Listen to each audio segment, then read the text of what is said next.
Les vraies voix de la politique tous les lundis soirs sur Sud Radio.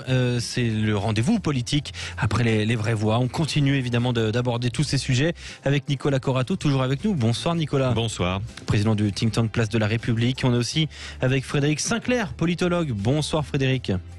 Bonsoir. Bienvenue à tous, bienvenue à tous les deux et évidemment bienvenue à vous qui nous écoutez sur Sud Radio 0826 300 300. Venez intervenir sur deux sujets ce soir. Le premier, Édouard Philippe qui a lancé son nouveau parti politique nommé Horizon et on aura de quoi en parler, vraiment beaucoup de choses à dire sur ce nouveau parti politique. Quels sont les principes fondateurs de ce nouveau parti et quelles sont surtout les intentions de l'ancien Premier ministre Édouard Philippe. Et puis ensuite on évoquera Arnaud Montebourg qui a tensé de façon quand même féroce Jean-Luc Mélenchon, qu'il le considère comme un personnage trop sectaire et ça promet pour le rassemblement de la gauche. On attaque tout de suite sur Sud Radio donc avec ce nouveau parti politique. Aujourd'hui, un nouveau diesel surgit. Talbot Horizon EXD. Chrysler Simca Horizon GLS. Une voiture compacte, sûre, brillante. Dans la jungle automobile d'aujourd'hui, la Talbot Horizon sait se battre. Alors ça c'est la voiture Horizon et c'était bien là l'idée parce que ça existait déjà Horizon, mais on parle surtout de politique ce soir. Alors, quel est le nom du parti ? Je vais vous le dire. On va vous le dire maintenant. Horizon. Le parti que nous créons, c'est le parti qui porte ce nom d'Horizon. Horizon, voilà, il l'a présenté au Havre, Édouard Philippe. Alors Horizon, voiture ou parti ? Nicolas Corato, je dis ça en rigolant, mais quel choix, drôle de choix quand même de ce mot Horizon. Oui, on a l'impression qu'Édouard Philippe s'est fait dépasser par son équipe de communicants, qui n'a pas pris la peine d'ailleurs d'aller regarder dans un dictionnaire ce que c'est qu'un horizon. Un horizon, c'est d'abord une ligne imaginaire. C'est-à-dire qu'un horizon, c'est d'abord une illusion. Alors ça c'est au singulier, mais au pluriel ça donne un peu la tournie. C'est intéressant, voilà. Alors après, comment on va les appeler tous ces gens-là ? On va les appeler des horizontaux.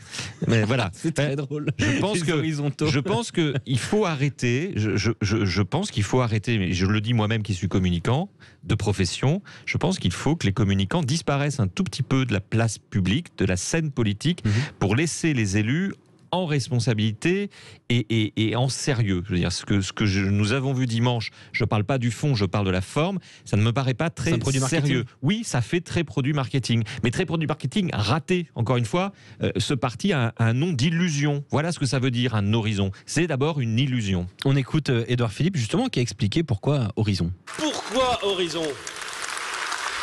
Parce qu'il faut, pour faire bien, voir loin. Parce que pour conjurer les vertiges dont je vous parlais, il faut voir loin. Parce que si l'on veut véritablement réfléchir à la stratégie du pays à l'horizon 2050, il ne faut pas regarder juste devant soi. Et il ne faut pas regarder juste à côté. Il faut forcément voir loin. Avec Horizon, nous allons définir une stratégie pour la France, une stratégie pour le pays, et c'est une aventure. C'est une aventure. Frédéric Sinclair, qu'est-ce qu'on pense de ce nom déjà, Horizon, pour ce nouveau parti politique d'Édouard Philippe ? Écoutez, ça a fait parler immédiatement. Donc, quand le nom accroche d'entrée de jeu, c'est pas très très bon. En général, ça fait un petit peu la même chose que quand on vend un produit et qu'on est tellement focalisé sur l'emballage qu'on oublie de parler de ce qu'il y a à l'intérieur, vous voyez. Et donc là, on est un peu là-dessus, c'est-à-dire que finalement, on accroche sur quelque chose qui normalement ne devrait pas poser de problème. Bon, après, on a l'exemple de la France insoumise. On les appelle pas les Français. Vous voyez, on arrive à trouver. On les appelle les insoumis. Les insoumis, c'est vrai, mais donc on oublie une partie du titre. J'allais dire, ils arriveront bien à s'arranger. Nicolas Corato parlait des équipes de communicants. J'imagine qu'il y en a plein autour. Juste un mot quand même, je ne suis pas certain que tous ces bobos-là aient vraiment besoin de communicants pour trouver des noms crétins comme ça. À mon avis, ils y arrivent bien tout seuls. Donc, il ne faudrait pas sous-estimer la capacité d'Édouard Philippe et de son entourage à s'imaginer des choses complètement farfelues. Je pense qu'ils en sont capables aussi. Alors, qu'est-ce qu'ils défendent ? Après, oui. L'intérêt, ça va être d'essayer politiquement de le situer, puis de voir quel rapport de force. Et on va se poser la question, effectivement, Frédéric Sinclair, qu'est-ce qu'il souhaite défendre avec ce parti Horizon? Déjà, l'unité et la cohésion de la France, la poursuite de la transformation du pays, la liberté, l'ordre dans les comptes et l'ordre dans la rue, l'éducation comme objectif prioritaire de l'effort national, une ambition écologique, la justice sociale, l'organisation décentralisée de la République, l'indépendance nationale et le projet européen. Il défend quel genre de politique, Nicolas Corato et Édouard Philippe? On dirait le même catéchisme que le Parti socialiste. Hein. En blind test, vous me dites, voilà, les grands items, les grandes lignes politiques d'un parti, devinez lequel c'est, je peux vous en citer 3 ou 4. On est vraiment dans le catéchisme, enfin, c'est sans saveur ni sans odeur. Qui est contre la justice sociale? Qui est contre l'indépendance nationale? Qui est contre le projet européen? On pourra en parler avec Frédéric Sinclair. Mais franchement, tout ça, ça correspond à n'importe quel parti, je dirais, de droite ou de gauche, de centre-droit, de centre-gauche, qu'on a vu fleurir ou qui existe encore depuis 40 ans. Il n'y a rien de nouveau dans la ligne politique et dans le positionnement politique d'Édouard Philippe. Il combat les ennemis de la laïcité, les extrêmes de tous bords, les démagogues, les fossoyeurs de l'universalisme républicain, les partisans de la décroissance, l'illusion de l'argent public magique. J'aime beaucoup ce terme. L'esprit de défaite, de repentance et de honte, la facilité de l'immobilisme, la tentation antidémocratique, les naïfs et les populistes de l'immigration. Frédéric Sinclair, qu'est-ce que ça vous inspire? Ça m'inspire pour le coup l'espèce d'immobilisme dans lequel est englué tout le centre, droit et gauche français, ce qu'on appelle aujourd'hui, ce qu'on range sous le vocable social-libéral. C'est-à-dire qu'il y a un certain nombre de poncifs qui sont ressassés à chaque fois et qui sont présentés de façon suffisamment large pour que lorsqu'on réfléchit pas trop et qu'on entend, on se dise naturellement « Ah ben oui, ça j'adhère, ah ben oui, ça aussi j'adhère ». Donc vous voyez, les vocables, les étiquettes sont très grosses, très larges et derrière, eh bien, on range un peu ce qu'on a envie finalement, mais globalement, le cadre social-libéral qui est celui de qui? Disons globalement des plus réformistes du PS actuellement, et puis de la partie modérée de LR et de tout ce qu'il y a au milieu, que ça soit Agir, que ça soit le Nouveau Centre, que ça soit c'est la République en marche. Est-ce que c'est la République en marche? Il y a tout le monde, il y a absolument tout le monde. C'est-à-dire que tout le centre, et c'est ça finalement l'idée d'Édouard Philippe, c'est de dire je vais recréer une droite tampon à la droite de Macron et à la gauche de LR. Et au moment où LR va se déliter, parce que ça va arriver, je vais pouvoir espérer récupérer, alors c'est mal parti, on a vu que les critiques de Barnier commencent à tomber, mais je vais pouvoir récupérer probablement des députés déçus, je vais probablement pouvoir récupérer aussi une partie de députés LREM à partir du moment où eux aussi vont commencer à se trouver en difficulté. Enfin, Édouard Philippe vise 2027. C'est qu'est-ce qui va se passer quand Macron va être réélu? Pour reprendre le nom du parti Horizon 2022 ou 2027, Nicolas Corato? C'est clairement 2027, je suis d'accord avec Frédéric. C'est d'ailleurs, il a aucune... Pardon ? C'est à noter. Oui, c'est à noter. Non, mais d'ailleurs, il a aucune chance d'être... Enfin, il ne faut pas insulter l'avenir, mais dans le cas où Emmanuel Macron, se présente, il n'a aucune chance. Et puis, il ne peut pas apparaître comme un diviseur plus que tout. Donc, non, on est bien sur 2027, et c'est bien cette recomposition à droite sur laquelle il veut être présent et acteur. Au risque d'ailleurs d'apparaître comme le diviseur de la majorité présidentielle comme le diviseur de la droite. C'est-à-dire que je pense que... il peut s'esseler ? Mais je pense que ce positionnement aujourd'hui n'est peut-être pas en termes de stratégie de la meilleure augure. Dans ces cas-là, on préfère attendre que l'élection présidentielle ait lieu pour se positionner. Manifestement, Édouard Philippe veut avoir des députés de son camp dans la prochaine Assemblée nationale, mais je ne suis pas sûr que ce soit un bon calcul électoral. 0826 300 300, ça appelle, 5 centimes l'appel d'ailleurs au passage, sur Sud Radio. On accueille Philippe de Libourne. Bonsoir Philippe, bienvenue. Oui. Bonsoir à vos invités. Est-ce qu'on est sur un parti politique si différent que La République En Marche, par exemple ? Non, mais moi, ce que je pense, c'est que pour faire un parti, il faut deux choses, deux ingrédients. Il faut une idéologie et il faut un leader. Donc l'idéologie, excusez-moi, mais c'est la même que celle de LREM. donc il n'y a pas de place pour lui sur ce créneau-là. Le leader, excusez-moi, mais c'est pour moi, monsieur Édouard Philippe, c'est une baudruche qui ressemble étrangement à celle de Juppé d'ailleurs.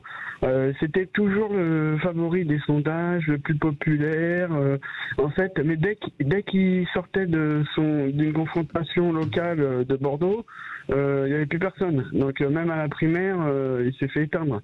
Donc si vous voulez, moi ça me fait penser à ça.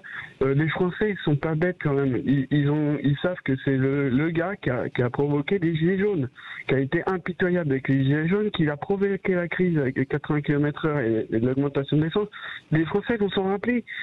Les journalistes, enfin pas vous, mais il y a beaucoup de sondeurs là qui font n'importe quoi avec lui. Et en fait, ils tromperont personne. À la fin du fin, il y a rien, c'est rien. En fait, c'est rien du tout, Édouard Philippe. Parce que les gens le détestent, en fait. Il y a très peu de gens qui l'aiment, en fait. Mais en fait, c'est une bulle médiatique, clairement, une bulle sondagère. Est-ce qu'il y a vraiment une bulle sondagère autour de Édouard Philippe, Frédéric Sinclair ? Il n'y a pas grand-chose en ce moment. L'auditeur est sévère. On a bien compris qu'il ne l'appréciait pas. Et je pense qu'effectivement, il y a une majorité de Français, là je pense qu'il a raison, il y a une majorité de Français, effectivement, qui expriment une défiance vis-à-vis de tout ce qui est centriste et qui émane du gouvernement présent ou passé d'Emmanuel Macron. Édouard Philippe n'espère rien d'autre que de prendre la suite d'Emmanuel Macron. La vraie question qui se pose, c'est comment est-ce qu'on prend la suite de quelqu'un ? Soit ce quelqu'un a réussi à laisser une trace, à marquer, à poser une empreinte. Et à ce moment-là, on s'inscrit dans sa lignée. Et à ce moment-là, Édouard Philippe, s'il avait anticipé un Emmanuel Macron charismatique, il se serait dit, je vais me faire adouber, je vais m'inscrire au sein de LREM et je vais prendre une part dans ce parti. C'est pas ce qu'il a fait. Il s'est inscrit en dehors des LREM en disant je vais aider Emmanuel Macron. Il a bien compris que Emmanuel Macron ne laissera pas de postérité, ni spirituelle, ni politique, donc il n'y aura pas de fils spirituel, il n'y aura pas de suite au macronisme. En réalité, ce qu'il veut, c'est étouffer le macronisme et recréer un parti type parti démocrate américain, centre-droit, social-libéral, qui va pouvoir phagocyter tout ce qu'il y a aujourd'hui autour de LREM et à l'intérieur. C'est simplement la question de comment on crée une suite, comment on crée un lendemain à LREM. C'est l'unique question. Il y a 24% aujourd'hui d'électeurs qui sont toujours derrière Emmanuel Macron. Il est premier en tête de tous les sondages. Ça veut dire que pour 2027, potentiellement, ça fait un réservoir intéressant. Nicolas Corato. Oui, il y a une... Je suis assez d'accord sur la question de l'héritage ou du non-héritage. Après, je ne suis pas tout à fait d'accord. Édouard Philippe a clivé très fortement à droite la première partie du quinquennat d'Emmanuel Macron. Il n'est pas de centre-droit, Édouard Philippe. Il est de droite. D'ailleurs, souvenez-vous de sa passation de pouvoir quand il a clairement revendiqué cette lignée-là, lignée politique de droite. Moi, j'ai l'impression qu'Édouard Philippe, il se situe plus dans la reconstitution d'un grand parti style UMP qui irait des LR d'aujourd'hui quasiment jusqu'au MoDem de François Bayrou, en tout cas jusqu'à l'ancienne UDF. C'est-à-dire un mouvement le plus large possible et qui se substituerait. Moi, je pense qu'il n'y a pas de cohabitation avec la LREM possible, qui se substituerait y compris à l'LREM. Un des paris, je pense, Édouard Philippe, c'est que l'LREM ne survivra pas à l'élection présidentielle, même en cas de réélection d'Emmanuel Macron. Chez LREM, ils vont se retrouver où ? Oui, mais les gens qui sont à gauche de l'REM, ils reviendront à gauche parce que ce parti n'est pas pour eux. Enfin, il y a un moment où il va falloir que ces gens ouvrent les yeux et voient qu'ils sont en pleine contradiction. Mais il va renforcer la gauche en faisant ça aussi. Entre leurs opinions. Mais pourquoi pas ? Parce qu'Édouard Philippe, je pense, a un intérêt, c'est qu'à un moment, ce vieux clivage droite-gauche revienne pleinement. Il n'y a qu'Emmanuel Macron pour faire des coups tactiques qui permettent de réunir dans un seul parti des gens qui croient absolument en des choses très différentes. Donc, le vrai sujet, je pense que c'est cette reconstitution d'un grand parti de droite autour d'Édouard Philippe. Est-ce que vous êtes d'accord avec ça, Philippe de Libourne ? Ah, on a perdu Philippe. Philippe est en train de tourner des pages et on a perdu Philippe. On ira dans un instant avec Olivier de La Rochelle qui a composé aussi le 0826 300 300. Quel lieutenant aujourd'hui autour d'Édouard Philippe ? Quels sont les personnages politiques sur lesquels il peut déjà compter autour de lui ? Est-ce qu'il y en a des personnages politiques marquants autour de lui, Frédéric Sinclair ? Pas de figure majeure pour le moment. 60 parlementaires qui étaient présents au Havre. On n'a pas, enfin, j'ai pas vu passer de noms qui soient marquants. Et je pense pour une raison assez simple, c'est que Édouard Philippe dit, et je crois qu'il faut le prendre au mot, je vais travailler à la réélection d'Emmanuel Macron. C'est une de ses garanties. C'est-à-dire que si jamais Emmanuel Macron n'était pas réélu, alors ça poserait la question de qui serait élu à sa place, on ne va pas l'ouvrir ce chapitre-là, mais ça serait une vraie question. À ce moment-là, la recomposition sur le centre droit serait sanglante.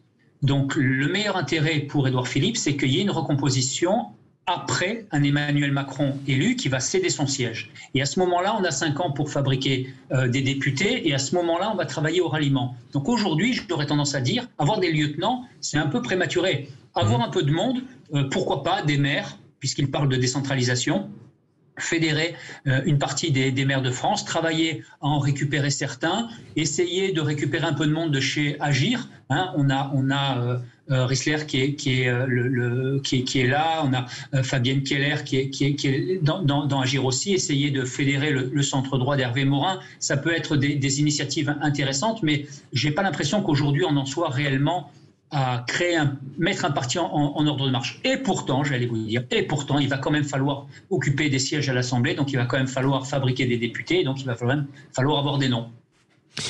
Nicolas Corato, on entend beaucoup qu'Édouard Philippe serait là aussi pour aider donc Emmanuel Macron en direction de 2022, mais est-ce que vraiment Emmanuel Macron, c'est dans son intérêt d'accepter cette aide d'Édouard Philippe ? Est-ce que c'est vraiment dans l'intérêt d'Emmanuel Macron d'avoir comme aidant, comme entre guillemets lieutenant, un Édouard Philippe pour l'aider à être élu? Est-ce qu'il en a vraiment besoin? Est-ce que c'est dans son intérêt?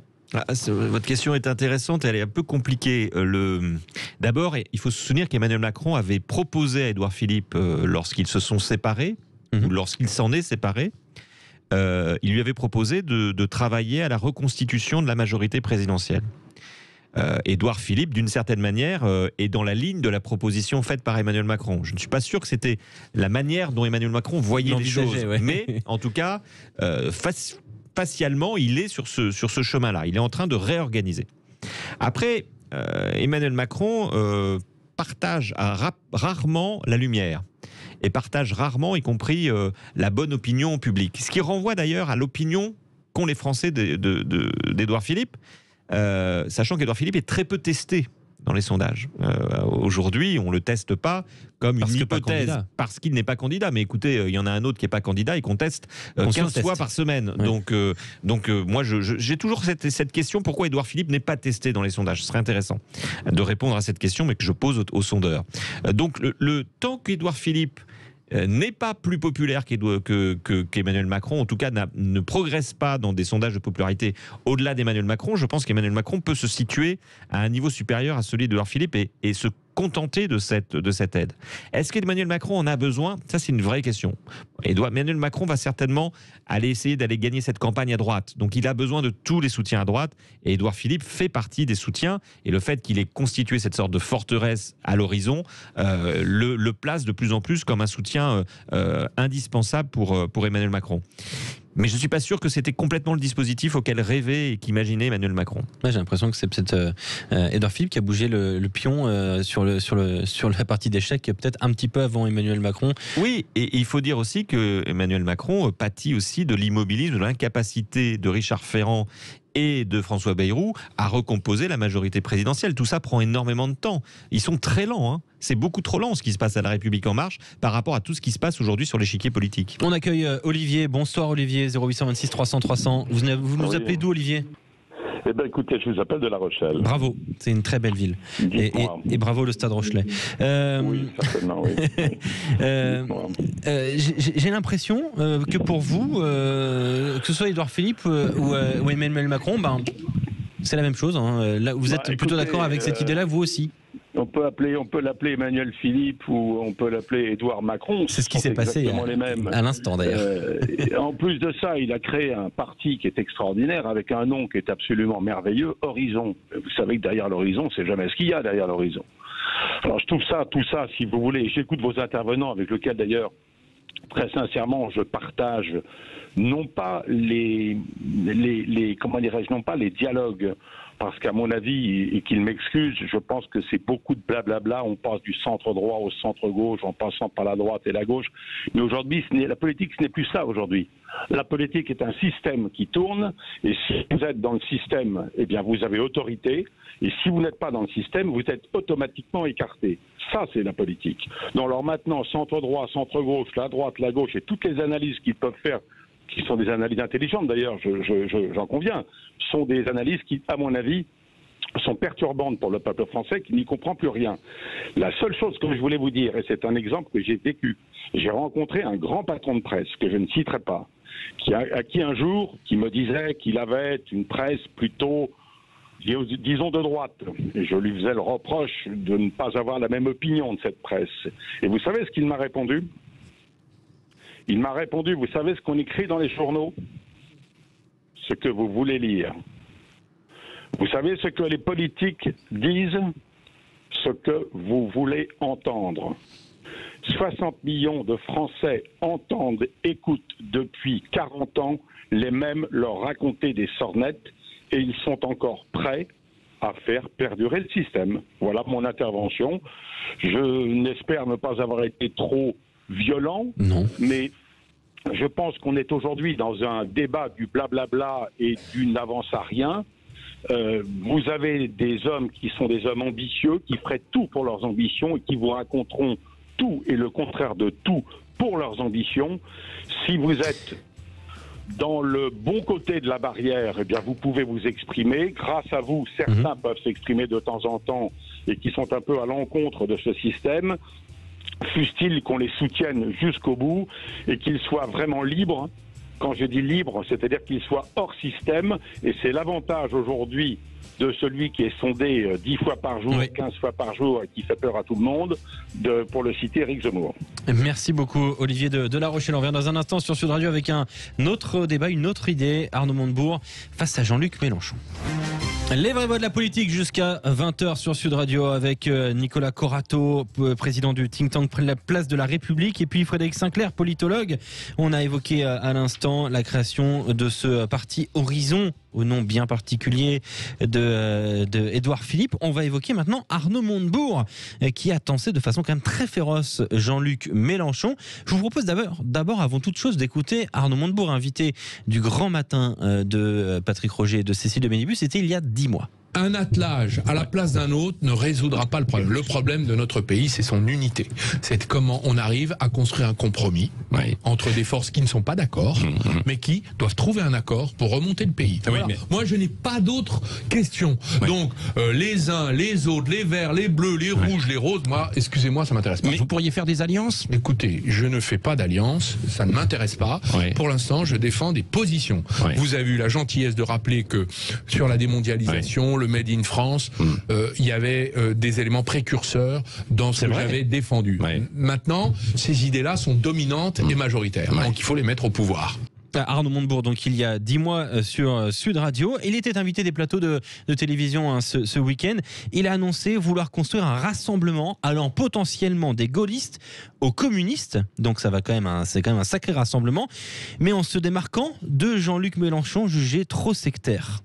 Alors, on fait comment pour rassembler tout en envoyant des pics comme ça à une couleur politique qui se rapproche de la sienne, et notamment Jean-Luc Mélenchon, Nicolas Corato? On a beaucoup de mal à suivre, à comprendre la campagne d'Arnaud Montebourg.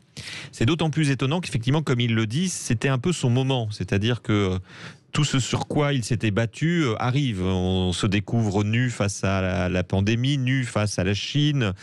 Bon, bref. C'était le moment, c'était son moment. Et puis, il arrive, alors il nous vend le Conseil national de la résistance version 2022. Il nous explique qu'il veut faire finalement avec les souverainistes ce que Macron avait fait avec les libéraux, c'est-à-dire qu'il n'y a plus de gauche ni de droite et tout le monde se retrouvera uni. Et puis, il envoie ad patresse Jean-Luc Mélenchon en le traitant de sectaire. Alors, moi, j'ai pas de problème avec Jean-Luc Mélenchon. Mais c'est très étonnant qu'Arnaud Montebourg, à l'heure quand même où on a un suprémaciste blanc qui nous explique que le maréchal Pétain a fait beaucoup de bien aux Juifs, qu'il faut changer de prénom, etc. Que Arnaud Montebourg vise plutôt Jean-Luc Mélenchon en tant que sectaire et radical qu'Éric Zemmour. Il a attaqué Éric Zemmour. Il a dit c'est un télévangéliste dont le seul programme est, je cite, les Arabes à la mer. Oui, c'est un minimum quand on est dans sa position. Je trouve que, de manière générale, les candidats de la gauche, comment dire, je ne dis pas qu'il faut qu'ils s'additionnent, mais je trouve qu'ils sont chacun dans leur couloir. Pour l'instant, il est entre 2 et 4% des intentions de vote. Oui, c'est ça, on parle de ça. Et on parle d'une gauche qui passerait difficilement les 20%. Donc, je pense que tous ces gens à gauche devraient retourner à trouver un peu d'humilité, se respecter un peu mieux les uns les autres. Surtout que je ne vois pas beaucoup de différence finalement entre les positionnements d'Arnaud Montebourg et de Jean-Luc Mélenchon. Donc je pense que là-dessus, un peu d'humilité irait bien, quoi. Frédéric Sinclair, Arnaud Montebourg, donc, qui annonce vouloir proposer une vision du pays, je cite, qui est nouvelle, qui n'a jamais été vraiment défendue à gauche, sauf à un certain moment par Jean-Pierre Chevènement. Quelle est l'idée donc de cette vision de Chevènement incarnée par Arnaud Montebourg ? Écoutez, faudra lui demander. Je pense qu'Arnaud Montebourg n'a jamais eu qu'une seule idée, en fait. Voilà. Donc c'est le candidat d'une idée, produire français. C'est son idée. Il n'est pas la seule à l'avoir. Hein. Il n'est pas le seul à avoir eu cette idée. Mais en tout cas, c'est son idée. Son idée, c'est le Made in France. Il le répète à tout va, et puis vous remarquerez que l'ensemble du camp